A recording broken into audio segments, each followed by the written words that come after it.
Sino yung mga may high risk, may alta presyon, na sa family history nila yung inatake sa puso o kaya nagka-stroke, medyo overweight, matigas ang ulo at alam mo, kain ng kain, naninigarilyo, yan yung mga high risk. Dapat binibigyan na kagad ng gamot yan para hindi na tumaas pa ang kanilang total blood cholesterol.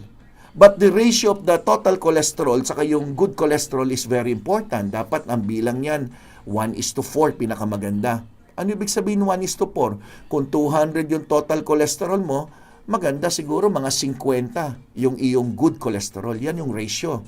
40 man lang o 1:5. 1:5, 1:4, 1:3, mas maganda yung ganong proportion.